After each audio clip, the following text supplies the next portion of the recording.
Okay, magandang gabi po sa bawat isa sa atin. Welcome sa pangsiyam po natin na session sa ating Bibliology class, Open Theological Modular Course dito sa Covenant Reform Seminary of Asia. And tayo din po ay naka-live po ngayon sa Facebook, kaya i-entertain po natin ang mga questions na posibleng itatanong ng mga nanonood po sa atin live at maging dito din po sa Zoom session, mga kapatid. Last time ay inaral po natin ang canonization of the Old Testament. Bakit 39 books lang? And if you want to review that material, nandito lang po sa ating FB page ng Covenant Reformed Seminary of Asia. At ang pinaka-critical and controversial item ng ating pinag-aralan last time ay ang patungkol sa Apocrypha na idinagdag po ng Roman Catholic Institution finally noong 1548 to compose their complete canon of the Bible. Napatunayan din po natin mula sa kasaysayan na hindi po tayo ang nagbawas, kundi sila ang nagdagdag.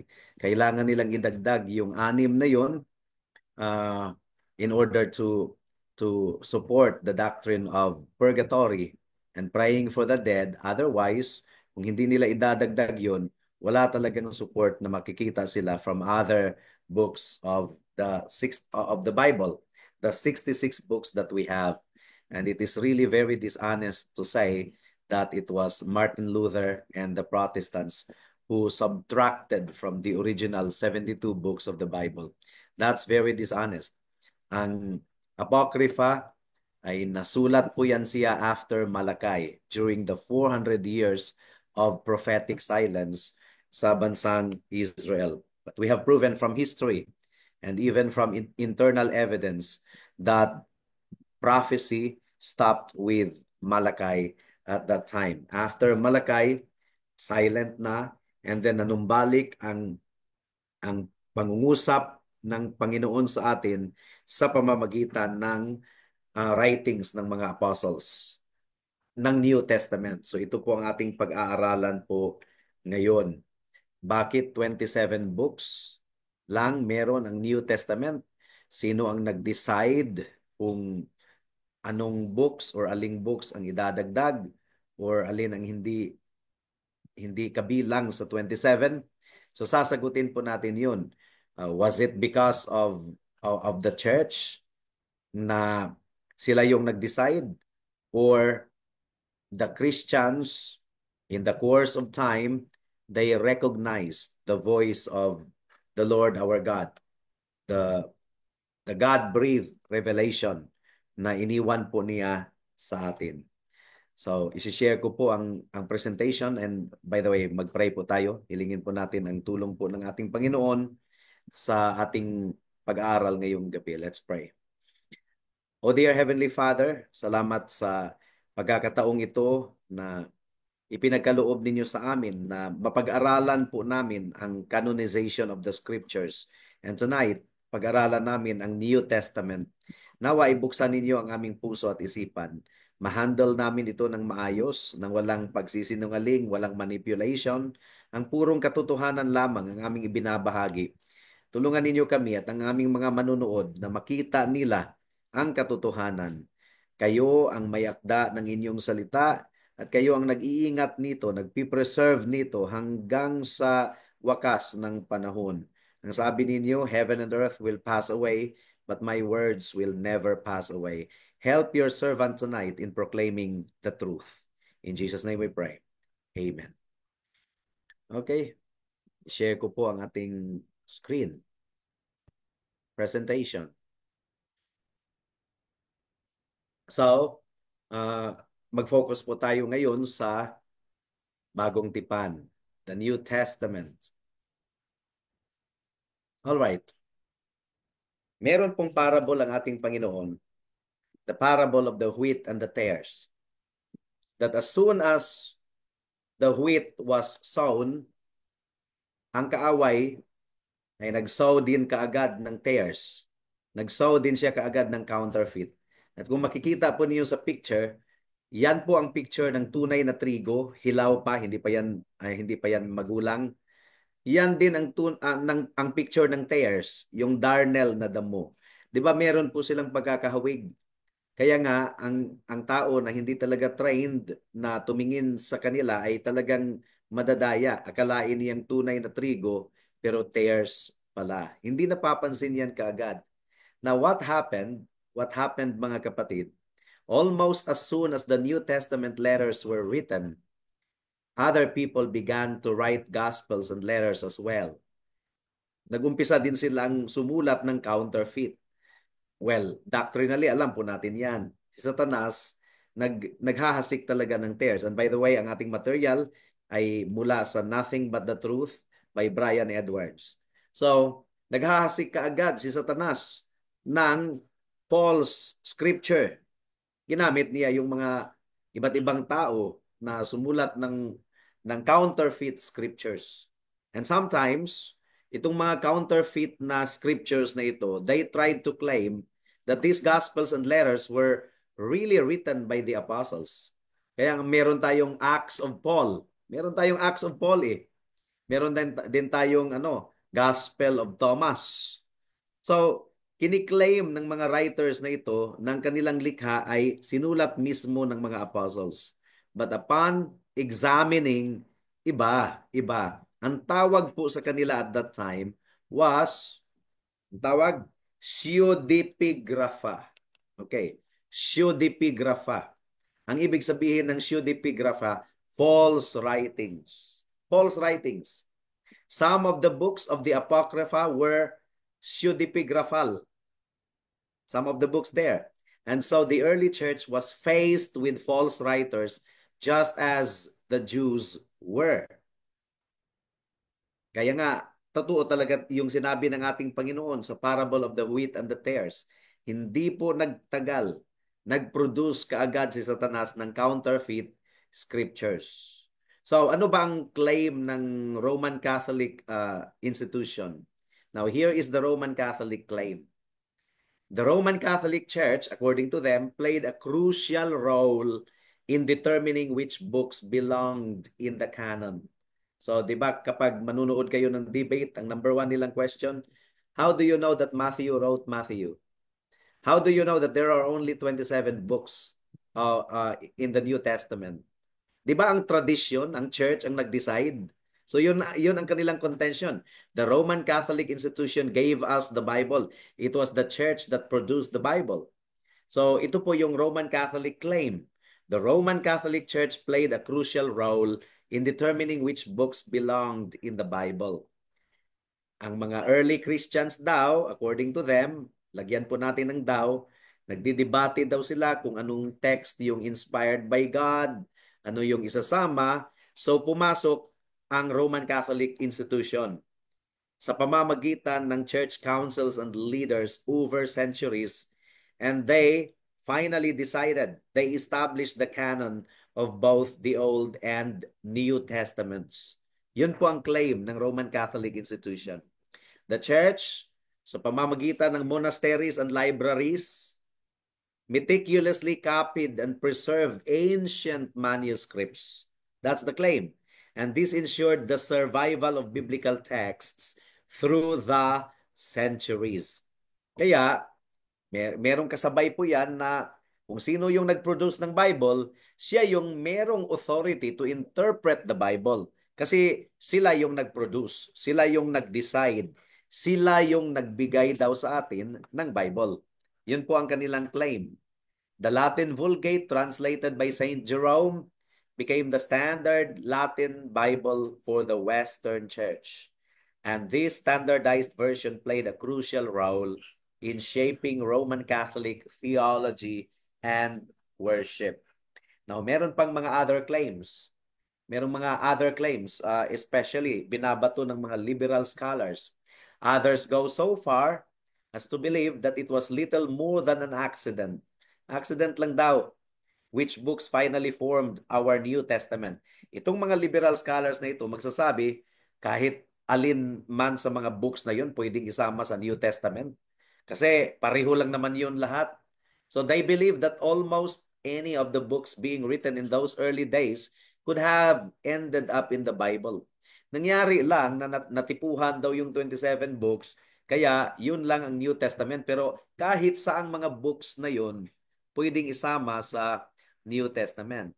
So, because of that, they find the evangelical doctrine of Bible inerrancy very strange. Yung mga liberal scholars na ito, hindi po sila naniniwala sa Bible inerrancy, yung walang mali na matatagpuan sa Biblia. Yun nga kasi ang pananaw eh. But it is hard to understand how anyone could read the facts of the first 200 years of the Christian church without realizing that the early Christians were by no means as confused on this issue as we are led to believe. Ang sabi po ng last bullet, mahirap daw, imposible daw na ang isang tao magbasa sa kung ano ang nangyari sa unang 200 years sa Iglesia ng Panginoon na hindi makapag-conclude. Ng mga early Christians, hindi po talaga sila na-confused. Hindi sila nalilito, hindi sila naguguluhan kung ano ang scripture at ano ang hindi scripture. They were not confused. Sa atin ngayon, pinapaniwala nila tayo that the early Christians were confused kung alin yung scripture or alin ang hindi scripture. But as we shall prove in our lecture tonight, as early as first century po mga kapatid, ang mga Christians, alam po talaga nila kung alin yung in, alin yung out. Totoo na marami pong mga libro na naisulat at that time, pero ang mga churches, as early as the first century, alam nila kung ano yung scripture, alin ang scripture, alin ang hindi kasama sa scripture. So hindi po talaga totoo mga kapatid na confused ang mga Christians nung unang araw. Indeed, they had clear principles to guide them in knowing which books were inspired. Alam po talaga nila, meron po silang malinaw na mga principles at pamantayan sa pagkilala ng mga inspired books at sa mga books na hindi inspired. So ang ating assertion po nito, mga kapatid, and this is really what sums up sa ating pag-aaral po ngayong gabi. Our New Testament was certainly no accident, nor was it decided by the Roman Catholic institution. Ang ating New Testament, ito po yung ating assertion sa ating lecture ngayon, hindi po yun accident. Yung 27 books na yan, hindi yun accident. At hindi po ang Roman Catholic institution ang nag-decide that there would only be 27 books of the New Testament. And therefore, malaki ang utang na loob natin sa kanila. Katulad ng sinabi ko last time, hindi po yan totoo. Epal ang tawag po niyan. Now, unang evidence, the witness of the New Testament itself. Kung aralin natin ang New Testament, malinaw po talaga. The New Testament writers had no doubt about their own inspiration by God. Meaning to say, when Paul wrote his letters, he was conscious that he was writing scripture. Conscious talaga si Paul na ang kanyang liham, kahit matapos na po siyang mamatay or kahit mamatay na siya, conscious siya na ang kanyang liham kailangan pong is-circulate among churches. So, Paul wrote as an apostle. Kaya nga sa kanyang mga writings, talagang binanggit niya, Paul, an apostle of the Lord Jesus Christ, or called to be an apostle. He was really conscious. Hindi lang si Paul, pati si Peter, pati yung mga New Testament writers, they were really conscious of their own inspiration by God. And gaya ng sinabi ko kanina, inaasahan nila na ang kanilang mga liham ay babasahin at i-disseminate sa mga churches. For example, Colossians chapter 4, verse 16. Ano po ang sabi po ni Pablo dito? And when this letter has been read among you, have it also read in the church of the Laodiceans. And see that you also read the letter from Laodicea. You see, meron pong exchange of letters or exchange of manuscripts. dahil wala pang ang mass reproduction ng mga letters at that time. They copied those letters by hand. Pero dahil wala talagang abundant supply of books, kaya nga nagpapalit-palitan itong mga churches na ito. Matapos basahin yung liham sa kabila, mag-exchange para mabasa din naman nila. First Thessalonians chapter 5 verse 27. Ang sabi po ni Pablo, I put you under oath before the Lord to have this letter read to all the brothers. So grabe no? Binigyan talaga ni Pablo ng responsibility ang mga taga-Thessalonica na basahin ang kanyang liham sa kanila sa lahat ng mga kapatiran. So, meaning to say, conscious talaga si Pablo that when he wrote as an inspired writer, inspired by the Holy Spirit. He wrote scripture na meron pong authority na kailangan pong pakinggan ng mga churches. Revelations chapter 1 verse 19. Ang sabi po dito, write therefore the things that you have seen, those that are, and those that are to take place after this. So, pansinin po natin, ang mga New Testament writers from these passages, mga kapatid, aware talaga sila na sumulat po sila ng scripture. And by the way, yung mga pseudepigraphal writers, they never spoke with the same authority. And therefore, binibitray nila ang kanilang posisyon. Because nowhere in the language of those writings, yung pseudepigraphal, yung mga false writings, wala talagang the same authority na sinasabing basahin sa lahat ng mga churches. Wala. Ang pinaka-chief reason natin sa pagtanggap natin sa isang libro na mapabilang sa New Testament is that nangungusap ito na meron pong autoridad at meron pong accuracy na hindi po natin matatagpuan sa ibang mga writings at that time. So in the majority of instances, ang mga early Christians, hindi po sila nahirapan sa pag-recognize ng New Testament writings. Hindi po talaga sila nahirapan. Obvious na obvious eh. Katulad ng sinabi ko kanina, hindi sila nahirapan to differentiate between a diamond and a stone. Kahit magkatabi pa, alam nila kung alin yung diamond, alam nila kung alin yung ordinary stone. They were able to sort them out. So, sa dinami-dami po ng mga libro at that time, hindi po sila nahirapan na i-sort out kung alin po ang scripture at alin po ang hindi.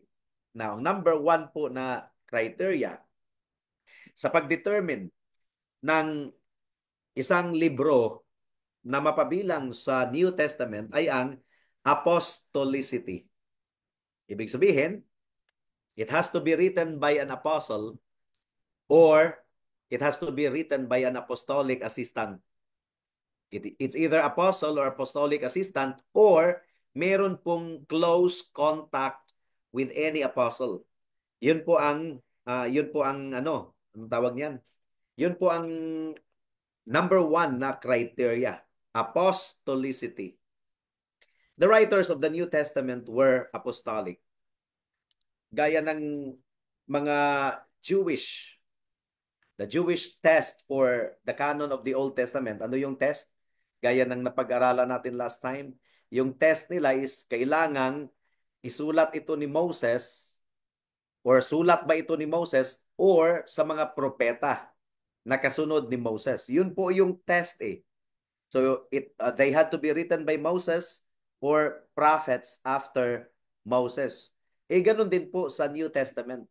They had to be written by an apostle or an apostolic delegate or someone who is in close contact with the apostles.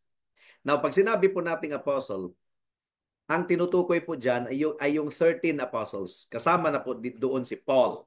Si Judas, di ba, nagpakamatay na. Suicide na. Pinalitan ni Matthias, so 12 apostles pa rin. Plus one, that includes Paul. So yun po ang tinutukoy nating apostle. And with this, yung 13 apostles, kung ang criteria ng pag-determine ng ng mapabilang sa New Testament ay sulat ng apostle at na-identify natin ang 13 apostles, with this, we have covered the authorship of every New Testament book. Ang exception lang nito ay ang Gospel of Mark and Luke kasi hindi naman talaga sila kabilang sa 13 apostles, and the book of Acts and the letter of James and Jude and possibly Hebrews kung hindi si Pablo ang sumulat ng Hebrews. So, 27 minus ilan na yan? Mark, Luke, Acts, James, Jude. So 27 minus 5, 22 na ang na-cover natin. Kung hindi po kasama ang Hebrews, 21. Di ba? Kung ang number one criteria sa pag-determine ng New Testament books ay apostolicity at nilimit natin or specific yung apostle na 13 apostles. So sa 13 apostles, 21 books na ang covered nito. Yung anim po, yun ang ating i-justify. Paano na na-include yung Mark, na-include yung Luke, yung Acts, yung James, yung Jude, and possibly Hebrews, paano na-include ang mga ito na hindi naman apostles ang sumulat? So yun po. Pero kung apostolicity ang ating titingnan, 21 books na or 22 books na of the New Testament na covered na po. Now, kailangang ma-justify natin ang inclusion ni Mark. Now, kung si Mark pa, that's according to Tertullian and Papayas, okay?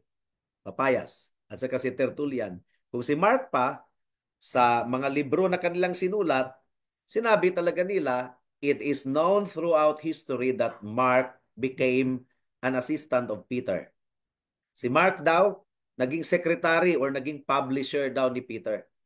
Kaya nga, sabi ni Tertullian at saka ni Papayas, when Mark published his letter, nung pinalabas po ni Mark yung ganyang letter, meron pong approval ni Peter. In fact, kung ano yung kinuwento ni Peter kay Mark, yun ang sinulat ni Mark. Yun ang kanyang kinapture. So bago pa daw pinublish yun, meron pong approval kay Mark. In other words, si Mark pala, interpreter daw ni Peter. Kung ano yung sinabi ni Peter, yun ang sinulat ni Mark. That's according to Tertullian and Papayas. Okay? Now, what about Luke? Ayon pa kay Tertullian, kay Irenaeus and Origen, pare-pareho po talaga sila ng pananaw. Si Luke daw, nirelate po nila yung general knowledge at that time. Si Luke, kasama ni Paul palagi. At noong sinulat ni Luke ang third gospel at ang book of Acts, talagang nirecall niya ang lahat ng mga narinig niya mula kay Paul. Kung basahin nga daw natin ang book of Luke at saka book of Acts, pulain na pulain daw talaga ang gospel, ang tono ng pagkasulat ni Luke. That's according to Tertullian, Irenaeus, and Origen. Kaya tinanggap, justified po ang inclusion ng Gospel of Luke. Kahit hindi po sila apostle, pero meron siyang contact, assistant siya ni Apostle Paul. Ang Mark's Gospel daw, merong authority ni Peter nung nilathala. Ang Gospel ni Luke at saka ang Acts, Book of Acts, meron daw talagang stamp of approval kay Paul. Meron. Makukonect daw yung dalawa. And for this reason, yung Mark at saka yung Luke, they were unquestionably part of the canon of the New Testament. Ano pa? So, na-justify na natin ha? Yung 13 apostles, how many books were covered? 21 or 22. Plus 21 kung hindi kasama yung Hebrews. 22 kung naniniwala kayo na si Paul ang may akda ng Hebrews. Pero sabihin na lang natin 21 kasi isa din ako sa medyo naniniwala kasi ako na iba yung sumulat ng Hebrews. So 21 plus 2, 23 na. Na-justify na natin. Ay, 3 pala. Na-justify na natin ang Mark, Luke, and Acts kasi yung author ng Acts ay si Luke. Mark and Luke were, in a way, scribes for the apostles. And this is not unusual in the New Testament na iba yung author pero iba yung scribe. Meron pong tagasulat, meron pong secretary. Makikita natin yan sa Romans 16:22, sa 1 Peter 5:12. Si Pablo, meron po talaga siyang sekretary, meron siyang tagasulat. Ang tanging liham na sinulat mismo sa kamay ni Apostle Paul ay ang Galatians. Di ba sinabi ni Pablo na, "See, I have written with my very own hands in bold letters." Kasi nga sabi nila may problema daw siya sa mata. Pero hindi naman po shocking 'yan na yung mga authors nung araw ay meron po silang mga scribes and secretaries. And that explains kung bakit yung First Peter, napaka-refined yung language. Pero yung Second Peter, napaka-rough. Kaya nga, natagalan silang tanggapin yung Second Peter eh. Kasi iba talaga yung tono, iba yung nature sa First Peter. Eh sasabihin natin na iba yung secretary. Iba kasi yung secretary mismo, nakaka-influence yun sa writing although the content comes from Peter or from Paul. Pero meron pa ring influence yung secretary noon. But together, ang authorship talaga niyan ay mula po sa Diyos. Ang Panginoon talaga ang author ng kaniyang salita ultimately. Okay? What about James and Jude? Sino ba sila? Abay, hindi po natin imposible na si James ay kapatid ni Apostle John. Kasi kung babasahin natin ang Acts chapter 12, pinatay po si James noong AD 44. And imposible na ang Book of James ay nasulat before AD 44. That's impossible. 'Di ba? Historically. So it is very unlikely that the Book of James was written before AD 44 at yung James na kapatid ni John ay namatay, pinatay ni Herod noong AD 44. So, kung sino man yung James na yan, hindi po yan yung kapatid ni John. Ang usual view ng early church, although ang Romano Katoliko ayaw talaga nila itong tanggapin, they manipulate everything into denying that Jesus Christ had half siblings, half brothers, and half sisters. Kasi gusto nga talaga nilang ipalabas na si Maria ay nanatiling birhen. Meron silang weird idea na ang sex within the context of marriage ay nakakapagbawas ng kabanalan. Eh. Tinuturing nilang banal si Maria eh. So, yung sex ay kasalanan. We know that it's not sinful in the context of marriage. But anyway, meron silang mga claims kasi dinidefy nga nila si Mary eh. So, the usual view has always been that both James and Jude were brothers of our Lord Himself. Mga kapatid yan, half-brothers. And although they did not at first believe in Christ, kung babasahin natin ang John chapter 7, malinaw na kahit unbeliever sila, nagmasid po sila. They watched the movements of Christ carefully. At noong Day of the Pentecost, napabilang na po sila sa mga mananampalataya, mga tunay na disciples. Si James at saka si Jude. In fact, si James ay naging pastor doon po sa church sa Jerusalem. James became a highly respected leader of the church in Jerusalem, and Paul linked him closely with the apostles in Galatians chapter 1 verse 19. Okay. So, malinaw po 'yan mga kapatid, mga kaibigan. Now, bakit natin napasama po Bakit natin napasama si Jude at saka si James? Kahit hindi po sila apostles, pero it is believed that they watched the ministry of Jesus Christ closely kahit hindi po sila nanampalataya initially. But eventually, they became believers in the Lord Jesus Christ. So, napabilang pa rin sila sa criteria ng apostolicity. Now, what about the book of Hebrews? Sino ba ang sumulat ng Hebrews? Now, kung sinulat ito ni Pablo, kung si Pablo talagang sumulat ng book of Hebrews, very unusual. Kasi lahat ng mga liham ni Pablo, binabanggit talaga niya yung kanyang pangalan. Kiniklaim talaga ng kanyang mga liham na galing kay Paul. Pero ang book of Hebrews, wala talagang sinabi na Paul, an apostle of Jesus Christ. Walang ganyan. Kaya naguguluhan yung mga Bible scholars ay pinagdidebatihan yan. Kung si Pablo talaga ang author niyan, baka yung sekretary niya ay nakaligtaan na banggitin yung kanyang pangalan kung si Pablo talaga ang may akda niyan. Now, kung hindi man si Pablo, 'di ba? Kung hindi man si Pablo, we believe na yung taong iyan ay well-versed sa Old Testament priesthood. Well-versed sa Old Testament priesthood, and yung taong iyan ay meron talagang close contact sa mga apostles. Pero wala naman pong compelling reason na i-reject natin ang Pauline authorship. In fact, sa early church, talagang marami pong naniniwala na si Pablo ang sumulat ng Book of Hebrews.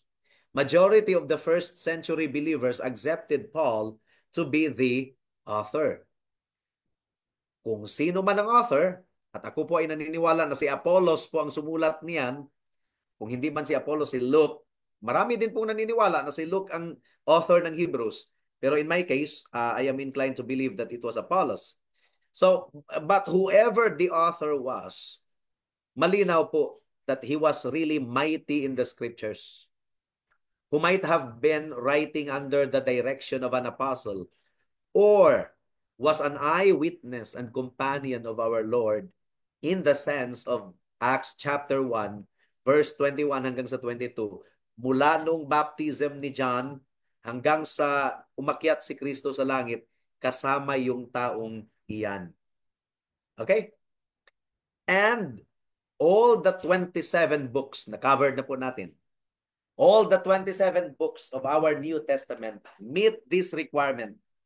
And not one of the false writings does. Wala talaga. So, sa apostolicity pa lang, covered na ang 27 books of the New Testament. Covered na. So, malinaw. Self-evident. Meron pong internal witness, mga kapatid. Kuminang po ang diamond. Kahit marami pong mga bato na nahalo po sa diamond, pero kumikinang talaga ang diamond.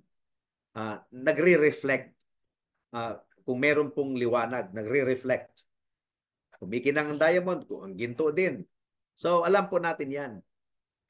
And isa pang patunay na yung mga false writings na kumakalat at that time, nung sila po ay kumalat, merong quick rejection kaagad mula sa body of believers. Meron talagang quick rejection. The false writings were quickly rejected by the early church. Yun kaagad ang reaksyon ng mga tao eh. Bakit kaya no? Nagkaroon kaagad ng quick rejections? Around 40 gospels, kabilang na yung Gospel of Thomas, Gospel of Barnabas, around 40 gospels available, either in complete form or in fragments. So, marami din po sa mga gospels na yon ay nagkiklaim na sinulat daw sila ng mga apostles. Pero the fact na marami pong mga nagpipretend na sila po ay sinulat ng mga apostles, nagpapakita lang na yung test of canonicity talaga ay yung apostolicity. Essential talaga ang apostolicity sa pag-recognize ng part of the scriptures. Kaya itong mga writers na ito ay nagpapanggap na sinulat yung kanilang mga sulat ng mga apostles kahit sila yung sumulat noon. Okay? I want to mention Muratori. Si Muratori, isang scholar po siya, Italian scholar nung 1740. Nag-publish siya ng document na natuklasan niya doon sa library sa Milan.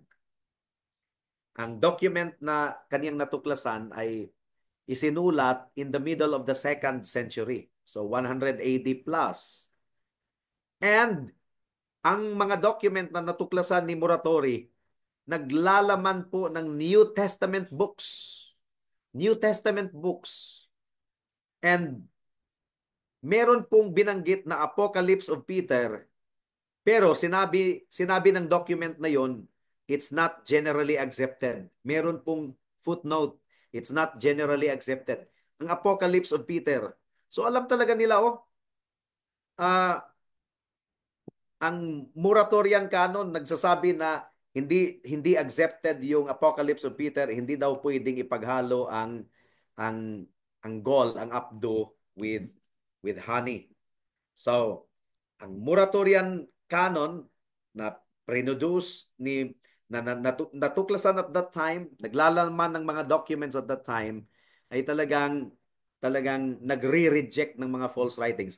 At meron pang natuklasan mula sa document na na-discover ni Muratori na meron daw gumamit ng Acts of Paul pero dinisiplina ng church at that time, 100 plus AD, dinisiplina ng church at that time dahil bakit ginamit yung Acts of Paul?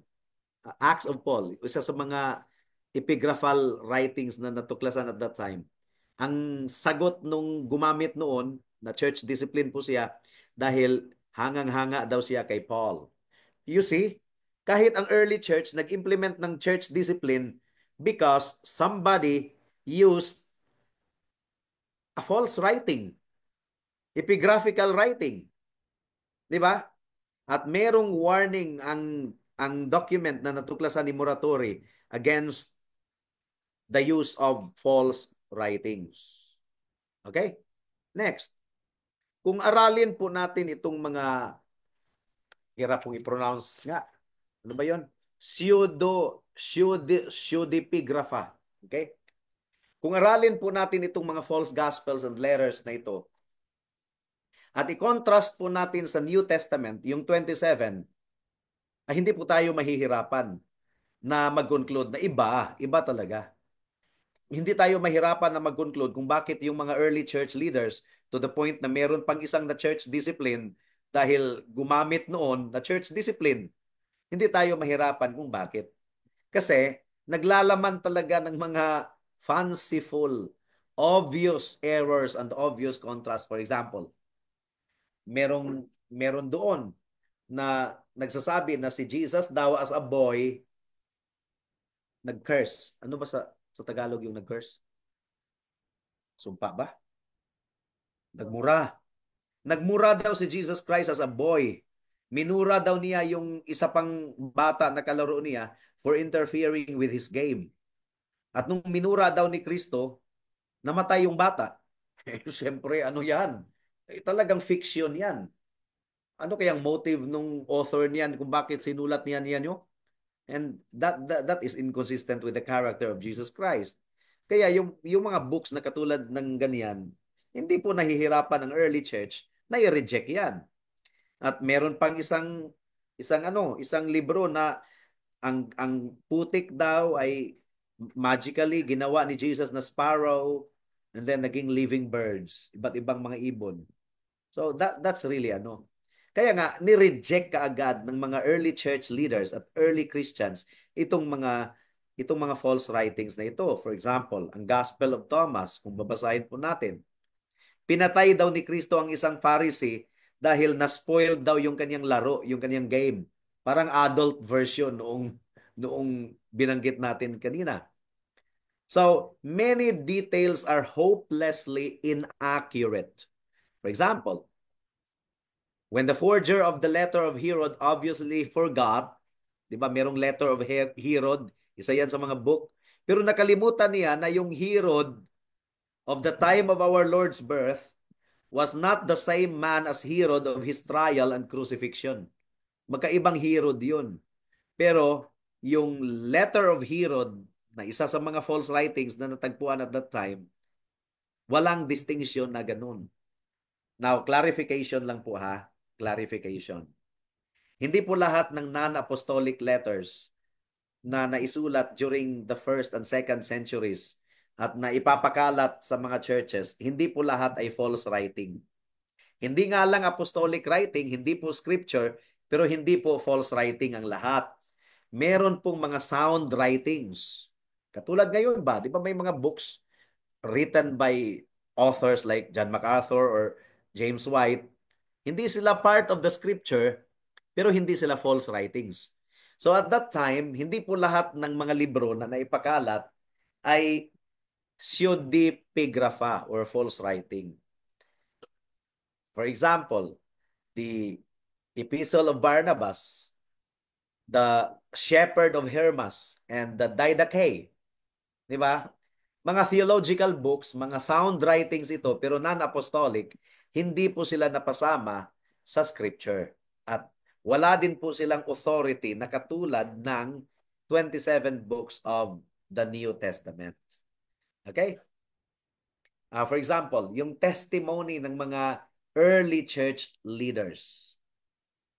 Yung testimony ng mga early church leaders. And by the way, yung Moratorian Canon, yung sinabi ko po kanina, nirecommend ng document na natuklasan ni Muratori, nirecommend ng document na yon yung Shepherd of Hermas na sound writing daw. Pero hindi po katulad ng authority ng mga apostolic writings, evangelists, and the writings of the apostles. Malinaw naman po yun. So, for example, si Ignatius, early church leader po yun during that time. Bago pa ito mag 4th century. Kasi ang claim po ng Roman Catholic, wala daw scripture ang early church until the 4th century or 300 AD plus. Wala daw. Noong nag-release ang Roman Catholic institution, yung Pope, si Pope Damaso, nag-release na ito yung list of books. Ito yung list of books, dogmatic daw na pronouncement, saka pa lang daw nagkaroon ng Bible ang church. That's not true. 'Di ba? Kanina na-identify na natin yung 27 books bago pa yung 400 AD or bago pa ang 4th century. For example, si Ignatius. Ang sabi po niya, I do not, as Peter and Paul, issue commandments unto you. They were apostles. I am but a condemned man. Okay? So, alam na nila, meron na po silang idea. Si Polycarp. Polycarp was one of the church fathers. Ang sabi po niya, for neither am I, nor is any other like me, able to follow the wisdom of the blessed and glorious Paul. So, alam niya yung difference. Si Ignatius at saka si Polycarp, meron silang typical attitude na katulad ng mga early church fathers. And even the heretics preferred to quote the apostles rather than themselves. Kahit yung mga heretics at that time. So these early leaders wrote many letters. Sumulat din po sila ng mga liham. Some of which we still possess. Pero walang kahit sino man sa kanila ang nag-claim ng parihong inerrancy and authority para sa kanilang sarili na ibinigay nila sa autoridad ng New Testament books, yung 27. Okay, so si Polycarp, for example, Polycarp wrote about the apostles. Ano ang masasabi ng mga church leaders about the apostles? For example, si Polycarp, ang sabi niya, let us therefore so serve him with fear and all reverence as he himself gave commandment, and the apostles who preached the gospel to us, and the prophets who claimed beforehand the coming of the Lord. So anong ginagawa ni Polycarp dito? Inequate po ni Polycarp ang mga apostles at ang mga prophets. Inequate. Put on the same level. Yun po ang pananaw ng mga early church leaders about the apostles. Another example, si Origen, one of the brilliant minds Christendom has produced. Ang sabi ni Origen, the records of the Gospels are oracles of the Lord. Gospels, yung Matthew, Mark, Luke, and John. The record of the Gospels are oracles of the Lord, pure oracles as silver, purified 7 times in the fire. The scriptures breathe the spirit of fullness, and there is nothing, whether in the law or in the prophets, obviously, Old Testament ito in the evangelists, the gospels, or in the apostles, which does not descend from the fullness of divine majesty. So, si Origen, writing within that period, talagang inequate ni Origen ang evangelists, Matthew, Mark, Luke, and John, ang apostles, inequate with the law and the prophets.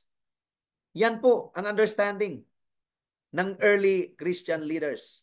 And by the way, ang New Testament ni Origen, meron siyang New Testament, naglalaman po ng lahat ng 27 books na meron po tayo ngayon.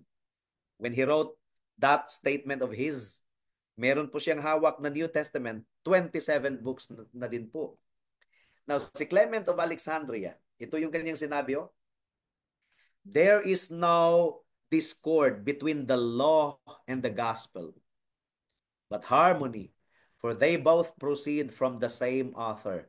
So, what is Clement of Alexandria doing here? Inequate niya yung gospel at saka yung law. Ibig sabihin, yung Old Testament scripture at saka yung Matthew, Mark, Luke, and John. Yun ang ibig sabihin ng law and gospel. Inequate ni Clement of Alexandria. Kinilala talaga nila na parehong scripture po yun. What about Tertullian? The one who coined the word Trinity. Ang sabi ni Tertullian, oh, in the Lord's apostles, we possess our authority. For even they did not of themselves choose to introduce anything, but faithfully delivered to the nations the doctrine which they have received from Christ. So, merong autoridad ang mga apostles, according to Tertullian, because what they taught was directly coming from the Lord Jesus Christ. So, how was the acceptance of the New Testament books? Bago pa ang 4th century, meron na bang New Testament books? Decided na ba talaga ang mga tao? We should forever reject the strange idea. I-reject talaga natin yung strange idea. I hope nasundan po ninyo ang lecture natin simula pa nung nag-umpisa tayo kanina. I-reject po natin ang strange idea that for 2 or 300 years after the death of Christ sabi ng Romano Katoliko, there were no suggestion of a New Testament to complete the Old Testament. Wala daw. Sa first 200 or 300 years, wala daw suggestion ng New Testament books to complete the Old Testament. Na-decidean daw yan ni Pope Damaso noong 4th century AD, 300 AD plus. That's dishonesty. According to our historical data and internal evidences since the start of this lecture a while ago, malinaw na nandiyan na. I mean, kinilala na ng church. Meron pa ngang na church discipline na isa eh. Dahil gumamit ng false writing na nagdala ng pangalan ni Paul, yung Acts of Paul. Halatang halata na false writing. So on the contrary, within 20 years of the death of the Apostle John, mga AD 90 plus, within 20 years, we have much evidence of large parts of the New Testament, especially the Gospels, na na-circulate na po at binabasa na po ng mga churches at that time. And what is just as important, they were accepted as having an authority equal to that of the Old Testament. Equal to that of the Old Testament. So throughout these early years of the church, leaders and teachers were quoting New Testament books and no other writings as scripture to prove their doctrine. Talagang throughout that period, mga kapatid, there was no book that was once generally accepted as scripture and then thrown out. Wala daw book sa New Testament na nung una tinanggap as scripture then eventually ni-reject. No. Lahat ay tinanggap. Merong iba na medyo natagalan silang natanggapin. For example, yung kay James, natagalan talaga silang tanggapin na part ng New Testament yun. Yung 2nd and 3rd John and 2nd Peter. Kasi language differences, linguistic differences ang issue noon kung bakit natagalan po silang tanggapin. Pero meron, kumalat na rin po yung mga letters at that time. Kinilala lang nila, according to the writings of the church fathers, kinilala nila na nahirapang tanggapin or kumbaga hesitant or medyo natagalan natanggapin yung mga books na yon. Revelation took longer to be accepted among the Eastern churches. But this was for theological reasons. Kasi nga, apocalyptic eh. And similarly, ang Hebrews din, it took longer to be accepted in the West. So, admittedly, by the way, yung Muratorian canon po ah, hindi po lahat ng 27 books of the New Testament andon, yung na-discover nga ni Muratori. Pero wala po talagang books na hindi dapat nandun. Wala po. Binanggit ang Acts of Paul, yun nga, yung nadisiplina po yung isang church member dahil ginamit yung Acts of Paul na hindi naman dapat mapabilang po doon. So, na church discipline po siya. So, for example, from the apostles up to AD 170, si Clement of Rome, Polycarp, binanggit na po natin kanina. Pareho po silang dalawa na tinutukoy po nila ang letters ng New Testament books at ang tawag po nila sa New Testament books, Holy Word and Scriptures. So hindi talaga totoo na first 200 years or 300 years walang New Testament na dagdag sa Old Testament. Hindi yan totoo. From the apostles to AD 170, si Ignatius nag-exist during this period. Leader po siya sa Antioch at sumulat siya noong 112. Ang kaniyang writing ay naglalaman po ng maraming passages sa New Testament books. At yung mga scholars ay nagkiklaim na itong si Ignatius napakatalino, parang memorized na daw niya ang halos lahat ng New Testament. Si Justin Martyr, tinawag po ni Justin Martyr ang ang four gospels, Matthew, Mark, Luke, and John, yung mga liham ni Paul, including ang Hebrews. So naniniwala si Justin Martyr na si Pablo ang sumulat ng Hebrews. And Revelation. Sumulat po si Justin Martyr ng napakahabang liham kay Trypho, isang Hudyo, at nag-quote siya extensively from the Old Testament to prove to Trypho that Jesus Christ was the Christ, at merong equal authority na binigay si Justin Martyr sa Old Testament at saka sa mga writings ng mga apostles. So meron na pong Bible, meron na pong New Testament. In the first 200 and 300 years, meron ng New Testament. Talagang 20 years after nga daw na namatay yung pinakahuling apostle, si Apostle John, ay talagang kumalat na, recognized na po ang mga books ng New Testament. Now, mula sa AD 170 hanggang sa 300, Irenaeus quoted from the whole of our New Testament. Ang exception lang is yung Philemon, 3 John, and possibly also James and 2 Peter and Hebrews. Pero hindi ibig sabihin na hindi naniniwala si Irenaeus sa mga book na yon. Hindi nga lang niya na-quote sa kaniyang writers. Sa tinagal-tagal na nating nagpipreach, hindi naman natin na-quote lahat ng Bible. Wala sigurong preacher sa ating panahon ngayon na nagsasabi na na-quote na natin buong Bible sa ating pangangaral. Wala siguro. Si Tertullian, nag-exist during this period. Ni-refer niya ang buong New Testament maliban kay James, 3 John, and 2 Peter. Okay. So, yun po kay Tertullian. Yung Muratorian Canon ay talagang nandun ang New Testament books. Nandun. Si Origen, meron siyang lista ng 27 books. Pero inamin ni Origen, gaya ng sinabi ko kanina na merong iba na may questions sa Hebrews, James, 2 and 3 John, Jude, and 2 Peter. Pero si Origen mismo, wala po siyang duda sa mga aklat na yon. Na mula po sa AD 300, si Eusebius, pareho lang ang attitude ni Eusebius. At ang pananaw niya, ang 27 books, ay katanggap-tanggap without any question. Si Athanasius, di ba siya yung nakipagtunggali kay Arianism. Meron siyang lista ng New Testament as we have it today, the 27 books. Ang exception lang is that nauna ang Hebrews kaysa sa First Timothy sa arrangement ni Athanasius. Nauna yung Hebrews. So, yan po ay patunay na naniwala talaga si Athanasius na ang may akda ng Hebrews ay si Paul. Now, ang Council of Carthage, ito na po yun, 397.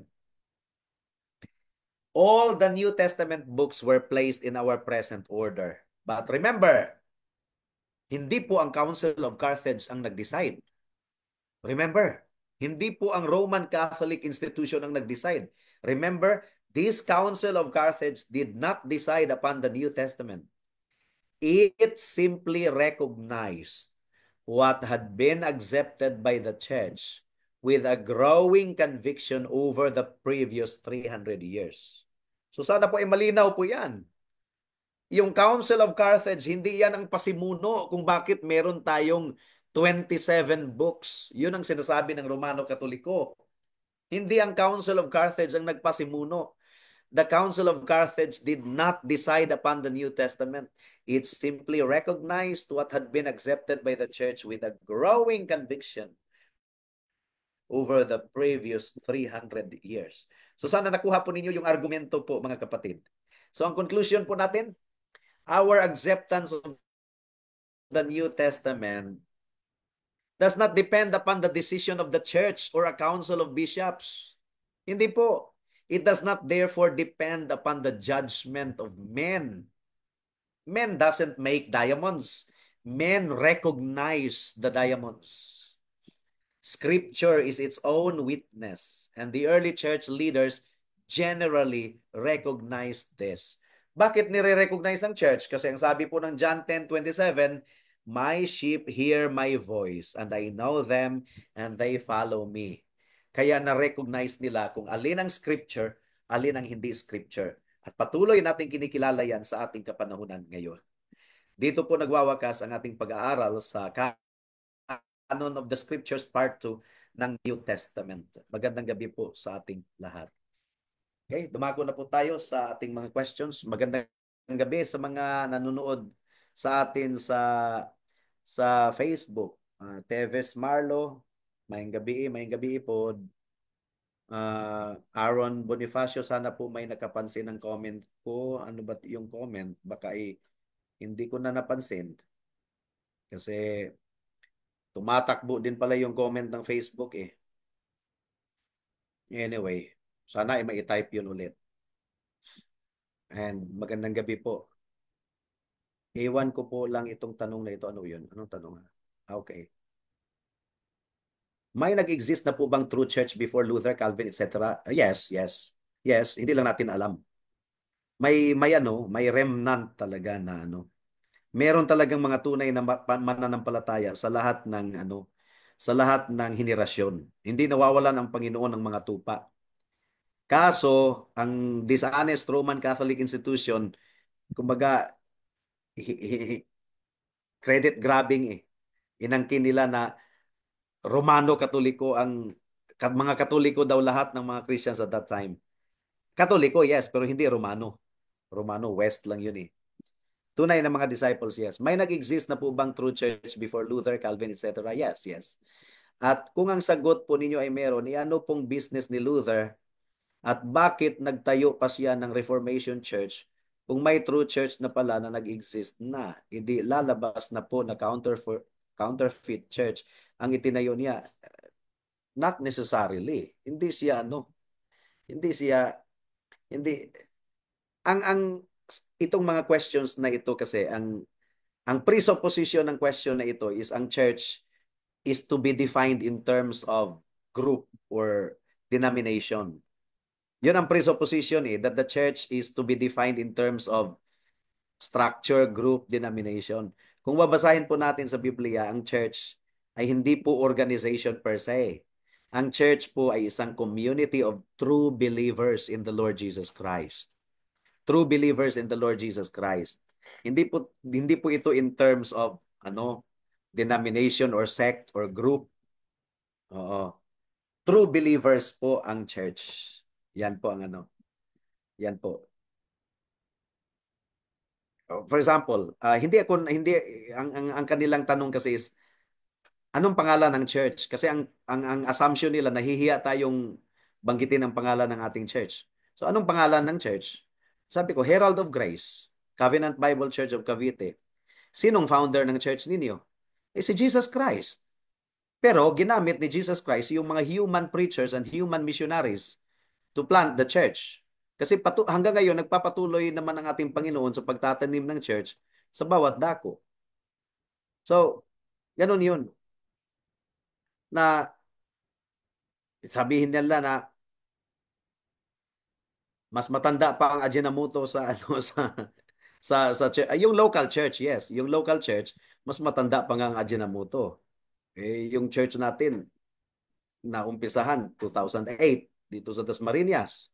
But it's still the same quality. Meron po akong katsalis na ginagamit ngayon, katsalis. Kailan ba na-imbento ang katsalis? 1939. Pero ang quality pareho pa rin kasi sabi po ng manufacturer, hindi naman daw nabago yung quality. It's the same ingredient since 1939. So yung naumpisahan na gawain dito sa Dasmariñas noong 2008, it's the same quality as the Bible.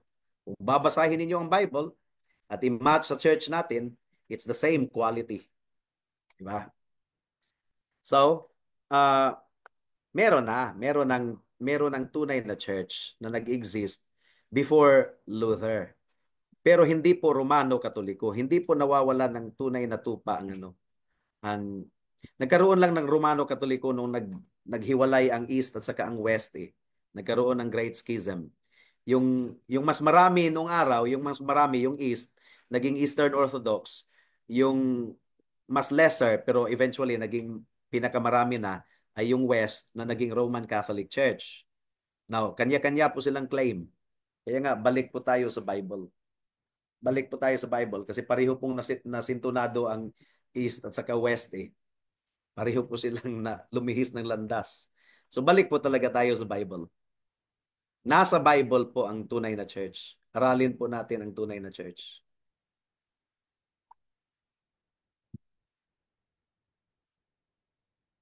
Yung true church po ba ninyo, yung true church po ba na itinayo ni Kristo ay ilan?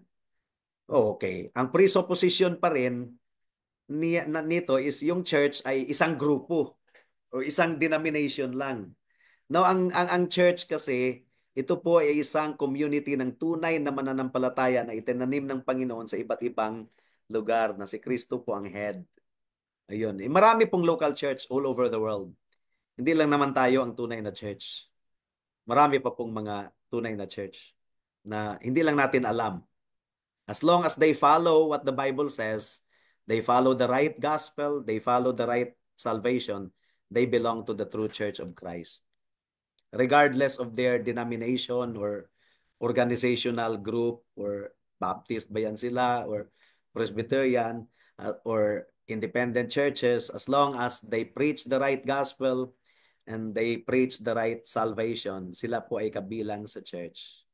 So, hindi po organization or building ang church. Ang church ay isang community ng tunay na mananampalataya. And God is still planting churches everywhere, even until today.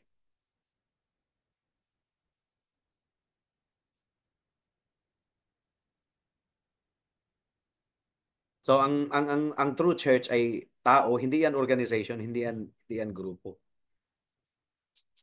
Pero dahil limitado ang ating perspective and ang nakikita natin ay ang local church. So local church talaga yung visible na nakikita po natin. Pero pagdating sa true churches all over the world, hindi lang isang grupo ang makakapag-claim na sila ay true church. Tayo ay Herald of Grace, pero kinikilala po natin ang mga Baptist, most Baptists na mga kapatiran natin, iglesia din po sila, although may mga minor differences sa practices, but because they preach the right gospel, they are true church as well. Presbyterian. Now, ang Methodist, meron pa ring mga Methodist na tunay na iglesia, although marami po sa kanila ngayon ay na lumihis ng landas, naging liberal. I will build my church. Matthew 16:18, I will build my church, not the Roman Catholic Church. My church. Yung church, ang ibig pong sabihin ng church ay ecclesia, meaning to say, called out of the world. Called out of the world. So, church talaga yon. Hindi po Roman Catholic Church. Hindi Roman Church na mula sa kadiliman tinawag ng Panginoon patungo sa liwanag. I will build my church. Isang quality lang.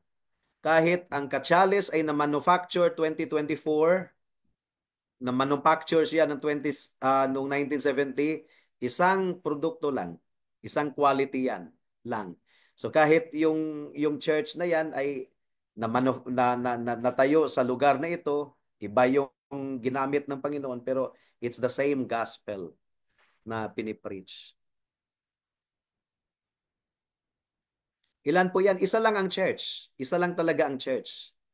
Pero hindi po natin i-define ang iisang church na yan in terms of denomination, in terms of organization. Iisang grupo ng mananampalataya, iisang iisang gospel. So kung yung iisang gospel na yon ay pinanghahawakan ng mga Baptist, ng mga Presbyterian, ng mga independent churches, kung pinanghahawakan nila yung iisang gospel ng kaligtasan, they belong to the one true church. Katulad natin, iisang humanity tayo pero iba-iba naman ang mukha natin. 'Di ba? Iisang lahi lang tayo, Pilipino, pero iba-iba ang mukha natin. Iisang humanity na tayo pero iba yun, may maitim, may maputi, ganun din 'yon. Kung isa lang po, bakit nagtayo pa ng Reformation Church si Luther? Hindi pa rin nakawala sa idea no na ang church ay organization, yung isang organization lang. Hindi pa rin nakawala sa idea na 'yan eh. Ang church po ay isang spiritual community of believers all over the world. Na kahit ikaw ay Baptist, Presbyterian, Methodist, Evangelical, kung pinanghahawakan mo si Kristo bilang Diyos at tagapagligtas mo, iisang gospel ang pinanghawakan mo, kabilang ka sa one true church. It's not to be defined in terms of Roman na ang headquarters ay nasa Vatican. Hindi po. As long as you believe in the Lord Jesus Christ, then you belong to the true church. Okay? So sana po ay ano, I have already spoken my piece, and to keep on repeating it over and over again makes me sounding like a broken record. Okay, meron po tayong question sa mga nandirito. Yung question po sana ay may kinalaman po sa lesson po natin ngayon. Typical Roman Catholic, templated and robotic na questioning kasi ito eh. So, nag-out of topic talaga sila. Ano man ang topic po natin, 'di ba ang topic natin ngayon, canon of the scriptures? 'Yun ang topic natin. So, ang questions dito dapat, pero sila ganun pa rin yung line of questioning nila eh. Uh, anong pangalan ng church niyo? Sinong founder? Iilang church? Ganito pa rin eh. So, robotic type of questioning 'yan. Okay? So, yung may kinalaman sa topic sa canon of the scriptures. I believe that the Lutheran group, kung sila ay hindi naman lahat ng Lutheran kasi ngayon eh, kasi naging liberal na yung iba sa kanila. So I believe that there are still Lutherans who belong to the one true church of Christ spiritually. I believe na meron pa ring mga Methodists na kasama natin sa iisang true church spiritually. Hindi visible organization ha. I believe na meron pa ring mga Baptists and Presbyterians na kabilang sa one true church. Okay? And one true church. Spiritual yon. Ang Panginoon ang nakakaalam noon sa buong mundo. So, malalaman natin kung sino yung kabilang sa one true church na kasama natin pagbalik na ng Panginoon. Ito. So, member ito ng Presbyterian. Kasama natin sa kaluwalhatian. Kasi he belongs to the one true church.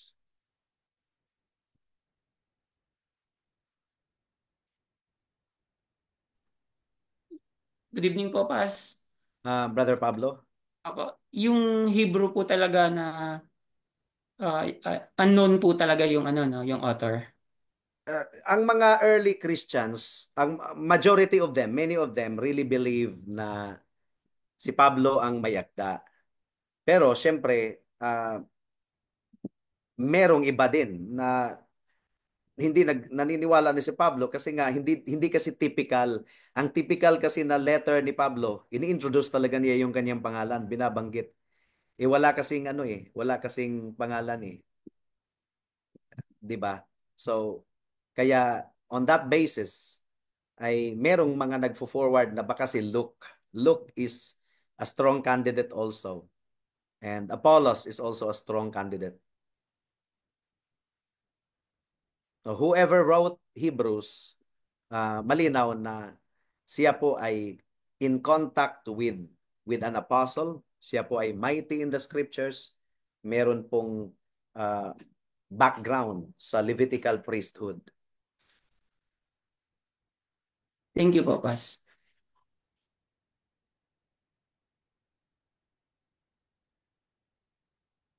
Meron pa pong question po?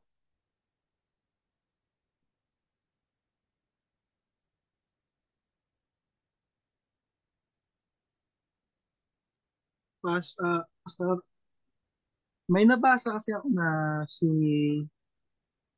Luther is uh, hindi siya naniniwala sa Book of Revelation. Familiar ka po ba din kasi? Baka Book of James. Book of James.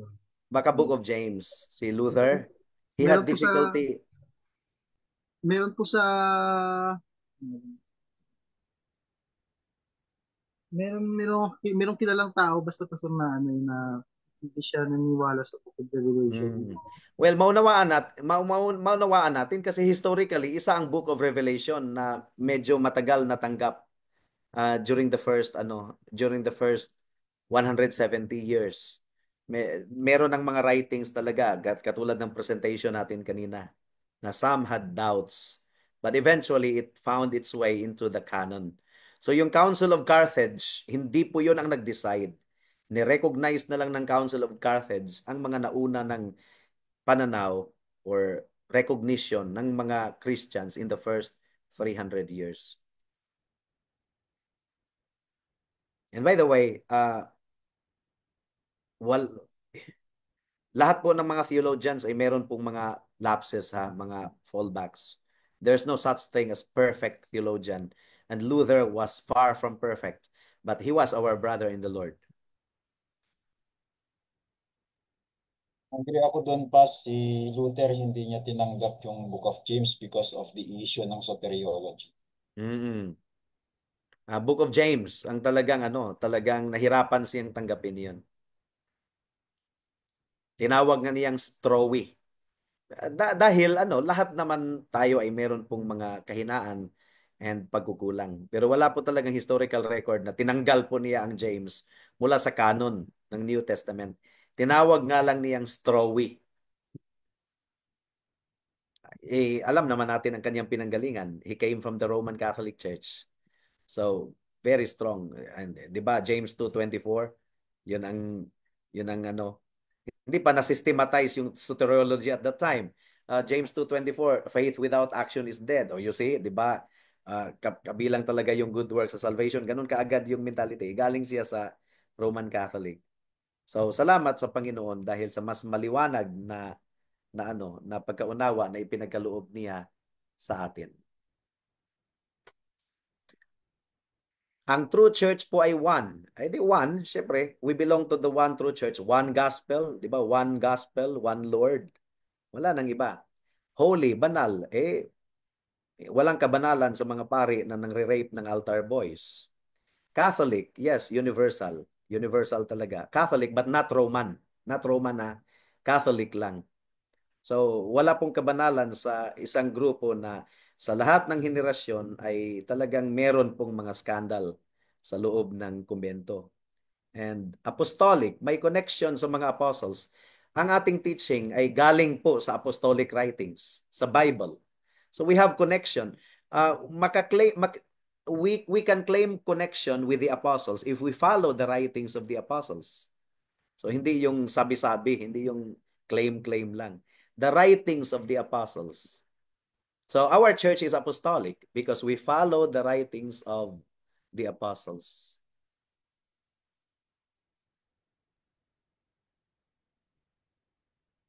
Puro Katoliko po iyang binanggit ninyong pangalan. Wala pong kinalaman ang mga protestante sa pagkanon. Kung napanood mo, obviously this man, probably he came in late sa presentation. So, obviously this man, hindi talaga siya. At saka kiniklaim nga nila na lahat ng mga figures since the time of the apostles, mga Romano Katoliko lahat 'yon, which is historically not true. They were not Roman Catholics. They were Catholics, yes, universal. They belong to the Universal Church, but not Roman. But not Roman. Ayan, walang ordination, typical Roman Catholic mantra. Okay.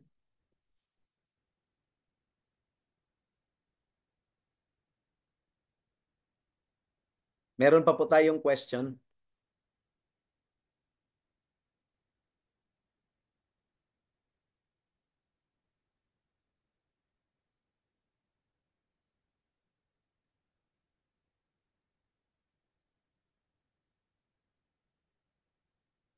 Okay, so kung wala na, I hope na i-review po ang ating presentation. Salamat sa Panginoon dahil binigay po niya sa atin ang kaniyang salita. Ang kaniyang salita. Ang parihong Old Testament and New Testament. Ang ordinary Jewish believer at that time, alam nila na ang Isaiah at ang Second Chronicle ay scripture. Yung ordinary Jewish believer bago pa dumating si Kristo. Paano nila nalaman na ang Isaiah at saka ang Second Chronicles ay scripture? Paano nila nalaman? Na-recognize nila na salita yon ng Panginoon. Hindi dahil ang Romano Katoliko ang nag-declare na scripture yon. I'm talking about ordinary Jewish believer before Christ. Before Christ, ha? Paano nila nalaman na scripture ang Esther, ang Nehemiah, ang First Kings, ang Samuel, ang Genesis? Not because there was a Roman Catholic institution na nagsabi sa kanila at that time na scripture yun. They recognize them as scripture because they are scripture. Kumikinang po ang diamond. Basahin po ninyo ang secular books. Okay, ang secular books na pala ang magpapatutuo, mag-validate sa spiritual doctrine. Okay. Okay. So ang encyclopedia pala ang mag-validate sa mga things spiritual. Ha? Ang encyclopedia, ang secular books ang mag-validate sa mga things spiritual. So mas makapangyarihan pala ang secular book kaysa sa Bible. Very good. Okay? Good evening po. Okay lang po ba na out of context ang tanong, meron pa po bang apostle sa ngayon during this church age? Wala na po. Wala ngang apostolic succession din kasi ang apostle kasi one of the requirements of being an apostle is nakita niya ang resurrected Christ, ang risen Christ. Nakita niya. Wala na pong qualified. Kahit yung mga umuupo sa Vatican na nagsasabing apostolic successor daw sila, none of them ay eyewitness sa risen Christ. Si Paul ang pinakahuling apostle. Nakita niya ang ating Panginoong Hesukristo sa dalawa niyang mga mata. Okay. So, yun po ang sagot. Armel Fontanillas.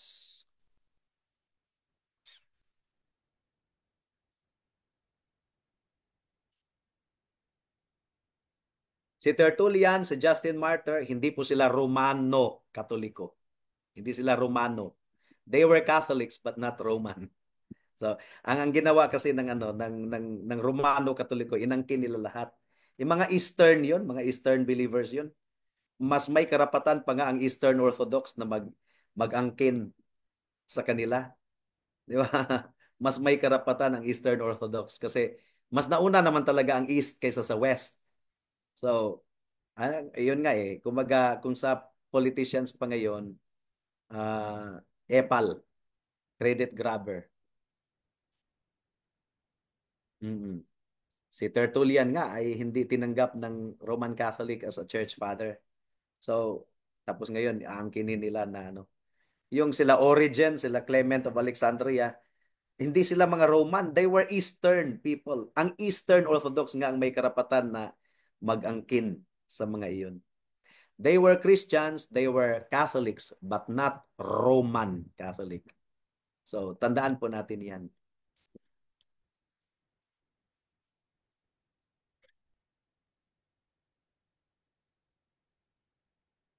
From Saudi Arabia si Armel. Okay. Okay, ang secular books pa rin ang ini-insist. So, ang secular books pala ang magva-validate sa spiritual book. Magpapasako pala, humihingi ang spiritual ng validation sa secular. Okay, very good. Sige, hanggang dito lang po tayo. I still have to announce kung meron tayo tomorrow kasi hindi ko po alam ang schedule pero most likely meron sa pang-10 at yun na po ang pinakahuli po natin na pag-aaral sa Bibliology 1. Meron pa pong Bibliology 2 sa mga susunod na semesters. Sa Bibliology 1, tomorrow, Lord be willing, ay ang pinaka-last na session po natin before the semester ends. Okay, hanggang dito lang po tayo. Brother Tony, could you close us in prayer? Sige po, tayo po ay manalangin. Dakila naming Diyos, kami po ay nagpapasalamat sa kaliwanagan ng iyong salita patungkol po sa Bibliology. Ang dalangin po namin, Panginoon, na hindi po nagtatapos dito ang aming pag-aaral patungkol po sa inyong salita. Bagkus, Panginoon, ito po, Panginoon, ay lalong mapaigting at mapagyaman pa, Panginoon. At magamit po namin ito, O Diyos, sa aming mga pananampalataya habang kami po ay naririto sa lupa. At nang sa gayon, sa muli po ninyong pagbabalik, masumpungan nyo kami ng merong katapatan, katapatan na nananampalataya sa inyo, katapatan na yumayakap sa inyong salita, katapatan, Panginoon, na gawin ang inyong kalooban sa aming mga buhay. Ang dalangin po namin, O Diyos, ng iyong salita ay magsilbing ilaw o tanglaw sa aming daraanan. Salamat po ng marami sapagkat naihayag ng matagumpay ang salita at merong kaliwanagan ito sa aming mga kaisipan. Pagpalain niyo po ang aming pastor na kung saan siya ay patuloy po ninyong ginagamit bilang instrumento ng inyong salita upang sa gayon ay matuto kami, Panginoon, sa lahat ng bagay na inyong kalooban ang inyong salita at nang sa gayon, O Diyos, ay maging marunong kami at hindi lang maging marunong kundi maging kaisipan po namin ang tulad na yung kay Kristo at nang sa gayon, O Diyos, ang kaluwalhatian mo ay makita sa aming mga buhay. Sa inyo po ang karangalan sa pangalan ni Jesus. Amen. Amen. Maraming salamat po. God bless us all. Thank you po. God bless po. Salamat Bye po. po. Evening po ulit.